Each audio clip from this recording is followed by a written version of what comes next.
साथ मैं हूं प्रिया खरे। भारत डेली लाइव में आप सभी दर्शकों का स्वागत है। रुक करेंगे खबरों की ओर।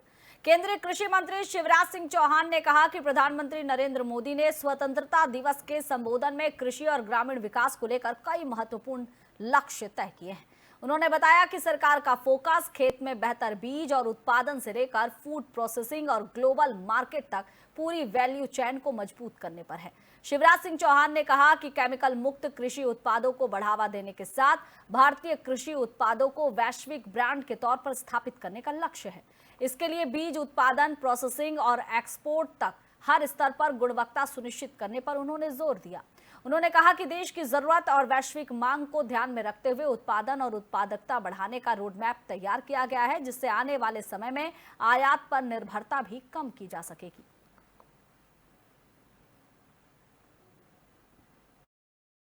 मित्रों, हमारे प्रधानमंत्री श्रीमान नरेंद्र मोदी जी ने स्वतंत्रता दिवस के दिन लाल किले की प्राचीर से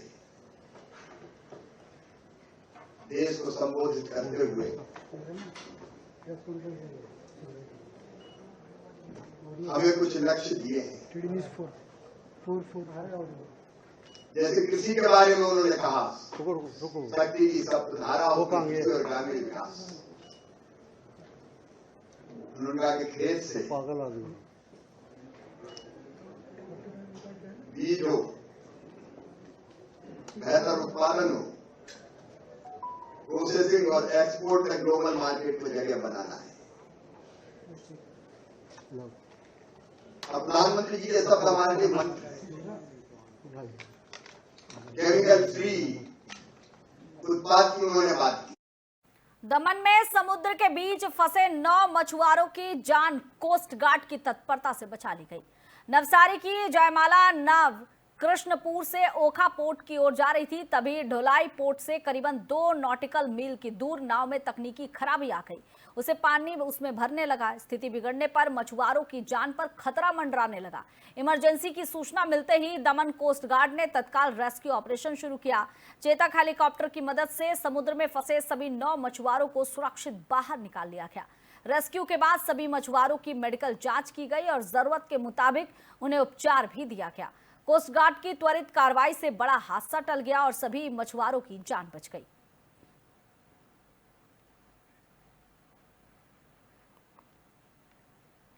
चमोली के हाट सियासैंड मायापुर में टीएचडीसी के निर्माणाधीन टनल में 13 अगस्त को हुए हादसे के बाद करीबन 117 घंटे चले रेस्क्यू अभियान में आखिरकार ये पूरा हो गया है। टनल में फंसे सभी 22 श्रमिकों को बाहर निकाल लिया गया। इनमें 12 श्रमिकों को सकुशल रेस्क्यू किया गया, जबकि हादसे में 10 श्रमिकों की दुखद मौत हो गई। पानी के रिसाव और लैंडस्लाइड के बाद टनल में फंसे श्रमिकों को बाहर निकालना रेस्क्यू टीम के लिए बड़ी चुनौती बनी थी। एसडीआरएफ, एनडीआरएफ, आईटीबीपी, सेना, डीडीआरएफ और टीएचडीसी की टीमों ने लगातार दिन रात अभियान चलाया। टनल से पानी निकालने, मलबा हटाने के साथ लगातार सर्च ऑपरेशन किया गया। जिला प्रशासन की निगरानी में चले अभियान के दौरान बाहर निकाले गए श्रमिकों को तत्काल चिकित्सा सहायता उपलब्ध कराई गई। जिलाधिकारी गौरव कुमार ने पूरे रेस्क्यू ऑपरेशन को लगातार उसकी मॉनिटरिंग भी की। देखिए, 13 को जो टनल में हादसा हुआ था उस दिन 19 लोग उसमें निकाले गए थे, जिसमें 12 लोग सकुशल अस्पताल में भर्ती रहे, जिनका इलाज चल रहा है। 7 लोग मृत निकाले गए थे। शेष 3 लोगों के रेस्क्यू का काम लगातार जारी रहा। एक शव कल बरामद हुआ है और आज 2 शव बरामद हुए हैं। देखिए, 13 को जो टनल में हादसा हुआ था उस दिन पीआरडी जवानों के लिए मुख्यमंत्री योगी आदित्यनाथ की बड़ी सौगातों का लाइव प्रसारण किया गया। गोरखपुर में आयोजित पीआरडी जवानों के सम्मेलन का लाइव प्रसारण भदोई कलेक्ट्रेट सभागार में हुआ, जहां विधायक ओराई दीनानाथ भास्कर और जिलाधिकारी शैलेश कुमार समेत कई अधिकारी मौजूद रहे। मुख्यमंत्री ने पीआरडी स्वयंसेवकों के ड्यूटी भत्ते को 500 रुपए से बढ़ाकर 600 रुपए प्रतिदिन करने की घोषणा की, जिसमें प्रदेश के 31,000 से ज्यादा जवान लाभान्वित होंगे। इसके साथ ही पीआरडी जवानों और उनके आश्रितों के लिए कैशलेस चिकित्सा सुविधा और मल्टी स्टोरी बैरक निर्माण की भी सौगात दी गई। सरकार के इन फैसलों से पीआरडी जवानों के मनोबल और कल्याण को बढ़ावा मिलने की उम्मीद है।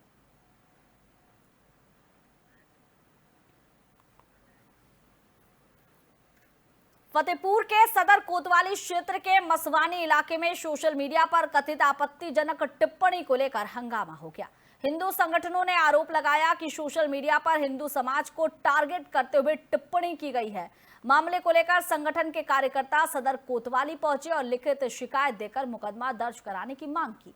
हिंदू संगठनों का दावा है कि सावन के दौरान मांस की दुकानों को बंद किए जाने को लेकर नाराजगी के चलते ये टिप्पणी की गई। संगठनों ने जिला प्रशासन को 24 घंटे का अल्टीमेटम देते हुए कार्रवाई की मांग की है। पुलिस ने शिकायत के आधार पर मामले की जांच शुरू कर दी है। पूरे प्रकरण में पुलिस सोशल मीडिया पर की गई टिप्पणी और उसके जुड़े तथ्यों की जांच कर रही है। मामले को लेकर पुलिस प्रशासन की ओर से कानून व्यवस्था बनाए रखने पर भी नजर रखी जा रही है।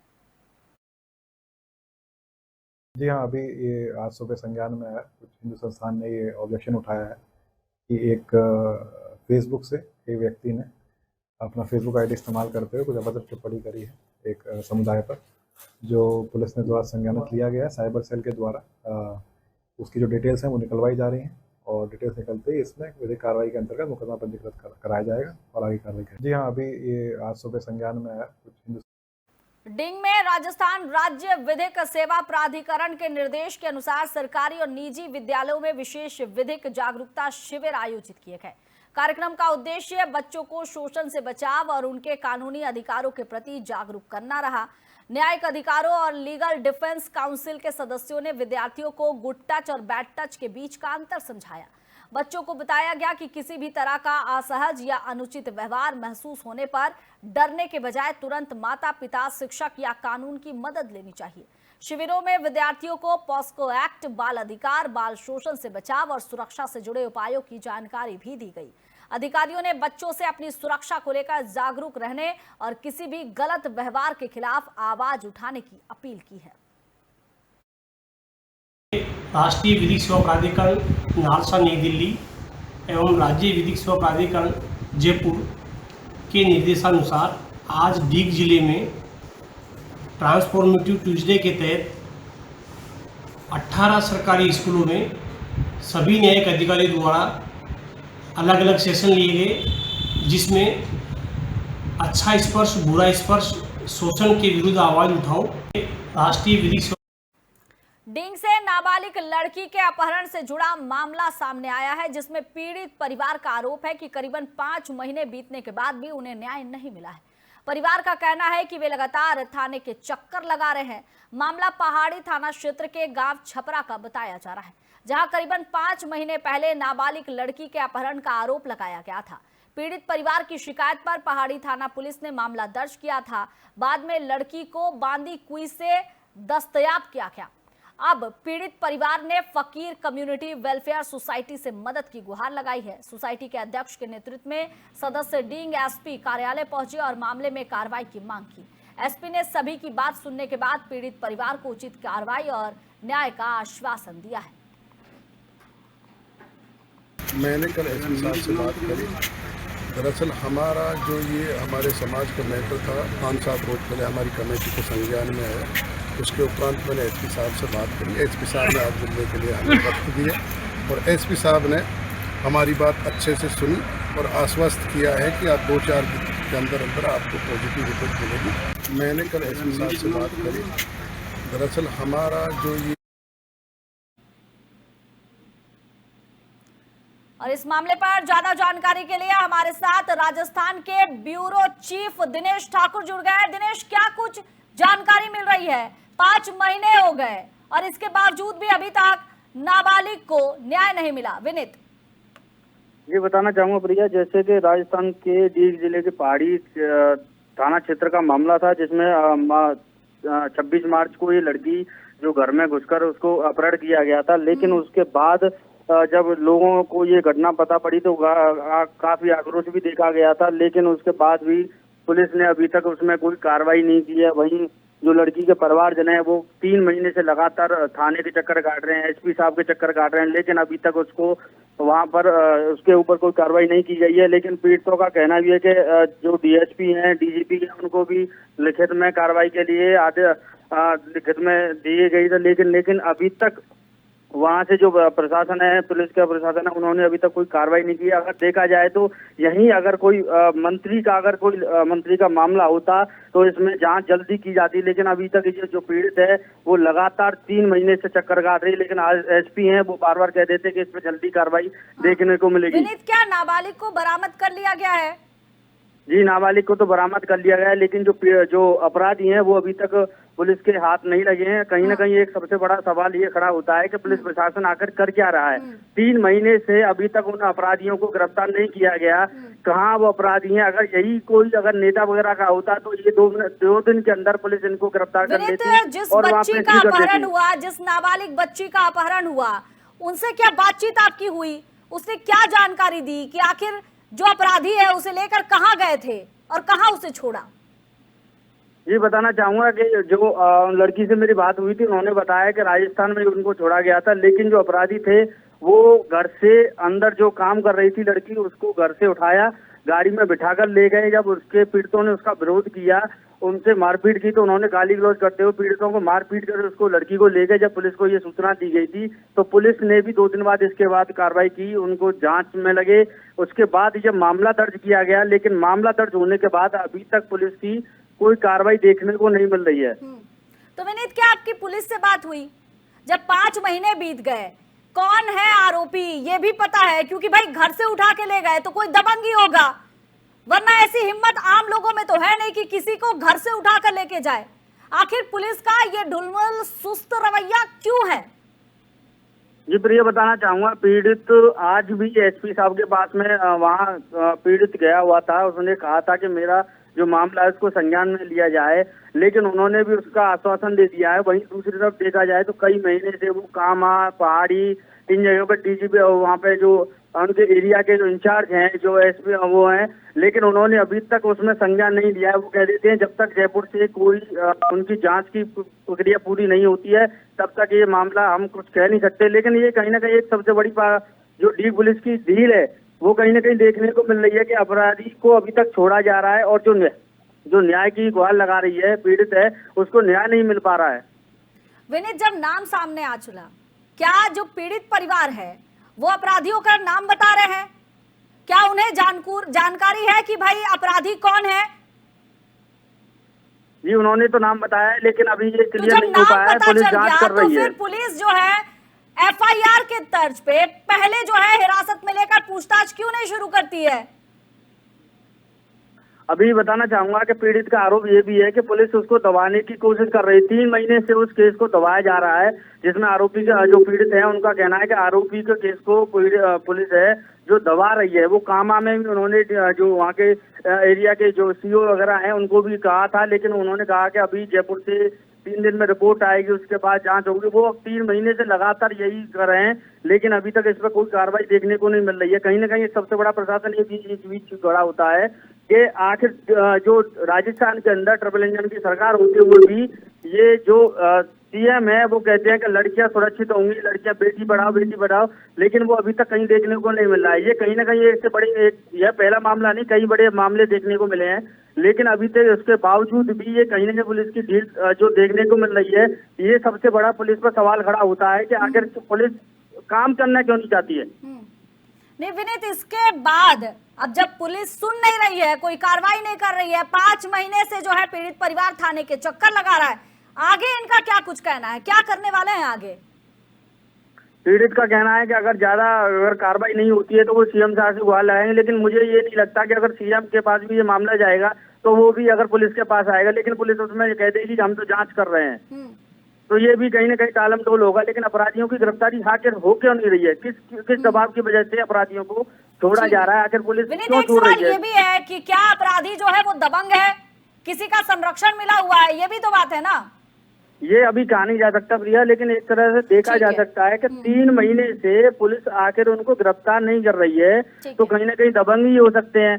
दूसरी चीज, या किसी नेता या किसी अधिकारी या किसी उनका भी हाथ उनके ऊपर हो सकता है, जिस वजह से पुलिस उनको गिरफ्तार नहीं कर रही है। कहीं ना कहीं सवाल खड़ा होता है। ठीक है विनीत, बहुत बहुत धन्यवाद आपका। तो देखिए, राजस्थान से खबर सामने आई है जहाँ नाबालिग का घर के अंदर घुसकर दबंगों ने अपहरण किया, उसके बाद जो उसे बरामद तो कर लिया गया। इस घटना को 5 महीने बीत चुके हैं, लेकिन अभी तक पीड़ित परिवार न्याय के लिए गुहार लगाता हुआ नजर आ रहा है। चलिए बढ़ते हैं अगले खबर की ओर। हरदोई में बारिश के बाद जलभराव और जर्जर सड़कों की समस्या को लेकर समाजवादी पार्टी ने प्रशासन को आंदोलन की चेतावनी दे दी है। समाजवादी व्यापार सभा के प्रदेश सचिव रामज्ञान गुप्ता ने सदर विधानसभा क्षेत्र के कड़ोहुना गांव पहुंचकर ग्रामीणों से मुलाकात की और उनकी समस्याएं जानी। ग्रामीणों ने बताया कि बारिश के दौरान गांव को जोड़ने वाली सड़क पर इतना पानी भर जाता है कि सड़क और तालाब में अंतर करना मुश्किल हो जाता है। जलभराव के कारण सड़क कई जगह टूट चुकी है, लोगों को आवागमन में परेशानी हो रही है। सपा नेता ने हरदोई शहर और आसपास के कई इलाकों में जल निकासी और खराब सड़कों का मुद्दा उठाया। उन्होंने आरोप लगाया कि हर साल बारिश में हालात बिगड़ते हैं लेकिन स्थायी समाधान नहीं होता है। रामज्ञान गुप्ता ने कहा कि अगर जल्द ही सड़क मरम्मत, जल निकासी की व्यवस्था नहीं की गई तो समाजवादी कार्यकर्ता व्यापक आंदोलन करने को मजबूर होंगे।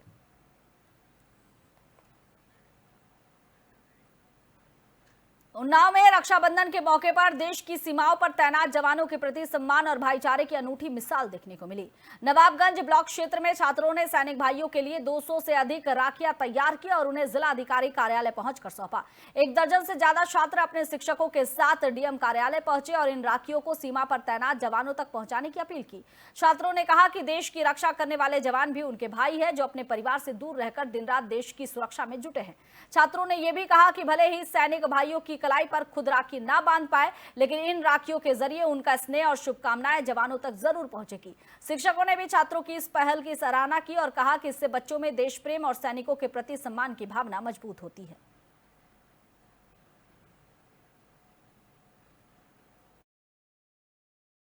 मैंने 15 दिन पहले अपने विकासखंड के सभी बेसिक के स्कूलों को निर्देश दिया था कि राखियां बनाएं और हमारे टीचर्स के सहयोग से सभी बच्चों ने और काफ़ी स्कूलों से हमारे पास राखियों के पैकेट आए, बन कर के राखियां आई और उनको आज हम लोग यहाँ पर आए थे इन बच्चियों के माध्यम से कि आदरणीय डीएम सर को सौंपें और उनके माध्यम से जो सेना के जवान हैं उन तक ये राखियाँ पहुँचेंगी और रक्षाबंधन में जो सैनिक हमारे अपने घर नहीं आ पाते हैं तो उनको इन बच्चों का प्यार मिले।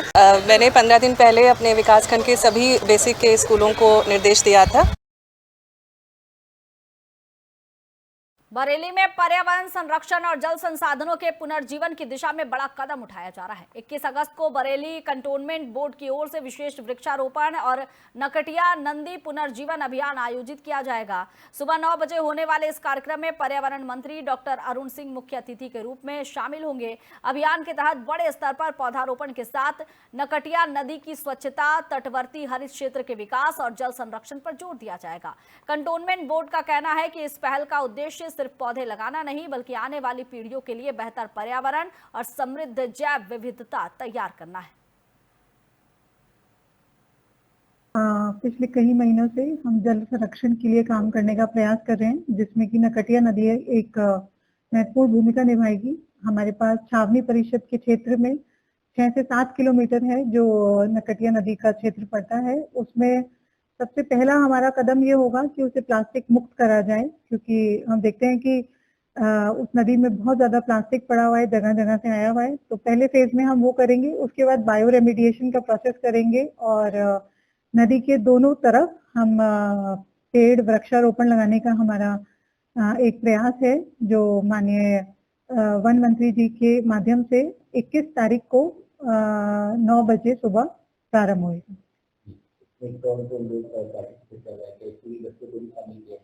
इसमें ये जैसे कि आप सब जानते हैं जल शक्ति मंत्रालय का जन भागीदारी करके एक कार्यक्रम। बदायूं के दातागंज में अवैध अतिक्रमण के खिलाफ पीडब्ल्यूडी विभाग ने बड़ी कार्रवाई शुरू कर दी है। सड़क चौड़ीकरण के लिए बुलडोजर चलाया जा रहा है और करीबन 2 दर्जन से ज्यादा दुकानों पर कार्रवाई की तैयारी है। पीडब्ल्यूडी के एई अभिषेक सिंह के मुताबिक मुख्य सड़क के बीच से दोनों तरफ 45 फीट तक विभाग की जमीन है और इस पर सड़क चौड़ीकरण का काम कराया जाएगा। और इसी के तहत दातागंज में आतिफ खान जख्मी की मार्केट पर भी बुलडोजर की कार्रवाई शुरू हुई। वहीं एक पक्ष ने कार्रवाई पर सवाल उठाते हुए खुद को टारगेट किए जाने का आरोप लगाया और रसूखदारों को लेकर भी सवाल खड़े किए। हालांकि पीडब्ल्यूडी का कहना है कि कार्रवाई दोनों तरफ तय मानक के अनुसार ही की जाएगी। पीडब्ल्यूडी की जो रोड है इसके किनारे पे जितनी राजस्व भूमि, सरकारी भूमि आ रही थी उनपे जो है कुछ लोगों द्वारा अवैध अतिक्रमण कर लिया गया था, एनक्रोचमेंट जो हम कहते हैं। तो उसके क्रम में जो है इनको मार्च उनसे लगातार इनको नोटिस दिए गए हैं, चिन्हीकरण किया गया है सभी जमीनों का। उसके क्रम में लगातार 3-4 नोटिस इनको दिए गए, समय सीमा इनको दी गई खाली करने की, अपना अतिक्रमण स्वतः हटाने के लिए इनके द्वारा अतिक्रमण नहीं हटाया गया। उसी के क्रम में आज जो ये सब अतिक्रमण जो है पीडब्ल्यूडी रोड से हटाया गया। क्या मायने क्या इसका? इस सड़क पे जो है, सड़क के मध्य से 45 फीट दोनों तरफ भूमि सरकारी भूमि है पीडब्ल्यूडी। जिनकी दुकानें गिराई जा रही है उनका आरोप है कि सामने की तरफ कार्रवाई नहीं की जा रही है। दोनों की तरफ कार्रवाई होगी, दोनों तरफ कार्रवाई होगी। जिसका जो अतिक्रमण आएगा सबकी तरफ होगी। स्टार्टिंग ऐसे हो रही है कि मुख्य चौराहा है, इसका विस्तारीकरण हो रहा है, चौड़ीकरण हो रहा है, तो इधर से जितनी जाम की स्थिति है उसको पहले। कानपुर में हाईवे किनारे खड़े ट्रकों के ड्राइवरों को निशाना बनाकर मोबाइल और नकदी चोरी करने वाले गिरोह का महाराजपुर पुलिस ने खुलासा किया है। पुलिस ने घेराबंदी कर 4 शातिर बदमाशों को गिरफ्तार किया है। आरोपियों के कब्जे से चोरी की 12 स्मार्टफोन, 315 बोर का अवैध तमंचा और जिंदा कारतूस बरामद किया गया। पुलिस के मुताबिक गिरोह हाईवे किनारे आराम कर रहे या सोते हुए ट्रक ड्राइवरों के मोबाइल चोरी करता था, बाद में उन्हें सस्ते दामों में बेच देता था। गिरफ्तार आरोपियों में अभिषेक सैनी उर्फ कद्दू, आदित्य यादव उर्फ रफ्तार, राघवेंद्र यादव उर्फ राघव और बाबू सिंह शामिल है। पुलिस का कहना है कि कुछ आरोपियों के खिलाफ पहले से ही लूट, गैंगस्टर एक्ट, हत्या के प्रयास और आर्म्स एक्ट जैसे गंभीर मामले दर्ज है। महाराजपुर पुलिस ने चारों आरोपियों के खिलाफ मुकदमा दर्ज कर उन्हें न्यायालय में पेश करने की कार्रवाई शुरू कर दी है। महाराजपुर से हमें कुछ दिनों से ये सूचना प्राप्त हो रही थी मुखबिर द्वारा कि एक लड़कों का ग्रुप है जो लगभग रात को 11 बजे से सुबह 4 बजे तक एक्टिवेट होता है और उसके द्वारा जो हाईवे किनारे ट्रक्स होते हैं उसमें मोबाइल और पैसों की लूट की घटना की जाती है। तो इसके संबंध में जब हमने और गहनता से जांच करी तो उसमें हमें पता चला कि कुछ लड़के हैं जो आसपास के ही क्षेत्र के रहने वाले हैं और उनके द्वारा मोडस ऑपरेंडी ये अपनाया जाता है कि जब ट्रक वाले रात के समय अपने ट्रक साइड में लगाकर सो जाते हैं तो इनके द्वारा जो ट्रक के दरवाजे की खिड़की है उसकी रबर को काटकर फिर उसका शीशा निकालकर उनका फोन और पर्स लूट लिया जाता है। पर्स से वो पैसे निकालकर पर्स को वहीं फेंक देते हैं। तो इसके संबंध में जो हमारे सब SHO हैं उनकी पूरी टीम, हमारे 2-3 चौकी इंचार्जेस, इनके द्वारा गहनता से जांच करी गई है और अपराधियों को आज सुबह यानी 18 तारीख को आज हमने अपराधियों को पकड़ा है। इसमें कुल 4 अपराधी हमारे गिरफ्त में आए हैं और इनके पास से अब तक हमें 12 मोबाइल, 1 अदद तमंचा, 1 बाइक बरामद हो चुकी है। इसमें मैं बताना चाहूंगी जो 4 अपराधी हैं उनका नाम है बाबू सिंह, राघवेंद्र यादव, आदित्य यादव और आशीष सैनी। ये सभी अपराधियों की उम्र लगभग 20 से 24 साल की ही है और इनमें से जो अभिषेक सैनी है ये काफी कुख्यात। धौलपुर के मनिया सामुदायिक स्वास्थ्य केंद्र में नवजात की मौत के बाद परिजनों ने जमकर हंगामा किया। परिजनों ने अस्पताल के डॉक्टर और नर्सिंग स्टाफ पर गंभीर आरोप लगाए हैं। कमलापुरा गांव निवासी संजय कुशवाहा के मुताबिक उनकी पत्नी ने सोमवार सुबह CHC में एक स्वस्थ बच्चे को जन्म दिया। आरोप है कि मंगलवार रात नवजात की तबीयत अचानक बिगड़ने लगी और वो तेज सांस लेने लगा। परिवार का दावा है कि बच्चे की चाची मदद के लिए ड्यूटी रूम में गई, लेकिन वहां मौजूद नर्स स्टाफ सोने और बार बार जगाने के बावजूद भी बच्चे को समय पर इलाज नहीं मिलने का आरोप है। इसके बाद नवजात की मौत हो गई। परिजनों ने डिलीवरी के दौरान कथित तौर पर रुपए मांगने और अवैध वसूली का भी आरोप लगाया है। अस्पताल परिसर में हंगामे के दौरान परिजनों ने जिम्मेदार कर्मचारियों के खिलाफ सख्त कार्रवाई की मांग की है। हालांकि पूरे मामले में अस्पताल प्रशासन का पक्ष भी सामने आया है और आरोपों की वास्तविक जांच के बाद स्थिति स्पष्ट होगी। डिलीवरी हुई थी कल, बच्चा नॉर्मल हुआ था। कोई दिक्कत नहीं थी, पूरे दिन में बच्चा स्वस्थ रहा है। रात के 10 बजे तक बच्चा स्वस्थ रहा है मेरा, खूब दूध दिया है, उसमें कोई दिक्कत नहीं थी। रात को जो स्टाफ है डॉक्टर, उनकी लापरवाही की वजह से मेरा बच्चा एक्सपायर हो गया। पूरा स्टाफ सो रहा है, कोई ध्यान नहीं दे रहा है, कोई बता रहा ही नहीं। मैं डॉक्टर RK यादव, CHC मनिया इंचार्ज। कल दिनांक 17 अगस्त 2026 को गीता वाइफ ऑफ संजय कुमार की एक महिला की डिलीवरी हुई थी, जिसने एक स्वस्थ बच्चे को जन्म दिया था और बच्चा पूर्णतः स्वस्थ था उस वक्त। तो उस टाइम उसको बच्चे को माँ का दूध पिलाया गया है और उसके बाद में बच्चे को PNC वार्ड में माँ के साथ ही शिफ्ट किया गया है। बच्चे को हर 1.5-2 घंटे में माँ के द्वारा दूध पिलाया गया, कोई समस्या नहीं आई गई है। रात्रिकालीन में भी जब स्टाफ वार्ड में गया है चेक करने तो बच्चा माँ के पास में स्वस्थ था और पूछने में बताया कि बच्चे ने दूध पिया है और बच्चा सही है। आज दिनांक 18 अगस्त 2026 को सुबह जब 5 बजे माँ ने दूध पिलाया है तो बच्चा कोई उसके बाद पीने के बाद में कोई हरकत नहीं कर रहा था। तो उसको जब NVSU में लेके आए हैं तो उसके बाद में बच्चा मृत अवस्था में था, लेकिन हमने फिर उसमें सब इमरजेंसी जो भी एक्टिविटीज़ थी वो सब प्लान की, सारी एक्टिविटीज़ को हमने किया। प्रतापगढ़ के कोहडोर थाना क्षेत्र के मदाफरपुर बाजार में दिन दहाड़े रिश्तों को शर्मसार करने वाली वारदात सामने आई है। आरोप है कि रिटायर्ड फौजी कपिल यादव ने अपने साले देवेंद्र यादव की लाइसेंसी पिस्टल से गोली मारकर हत्या कर दी। वारदात पुलिस चौकी से चंद कदमों की दूरी पर भरे बाजार में हुई। इसके बाद इलाके में हड़कंप मच गया। बताया जा रहा है कि देवेंद्र यादव अपनी मेडिकल स्टोर की दुकान पर बैठे थे, तभी आरोपी जीजा वहां पहुंचा और ताबड़तोड़ फायरिंग कर दी। गोली लगने से देवेंद्र गंभीर रूप से घायल हो गए। उन्हें मेडिकल कॉलेज ले जाया गया, जहां डॉक्टरों ने मृत घोषित कर दिया। घटना के बाद ग्रामीणों ने आरोपी को पकड़ लिया और उसकी पिटाई करने के बाद पुलिस के हवाले कर दिया। प्रारंभिक जानकारी के मुताबिक आरोपी का पत्नी से विवाद चल रहा था और इसे लेकर जीजा साले के बीच भी तनाव था।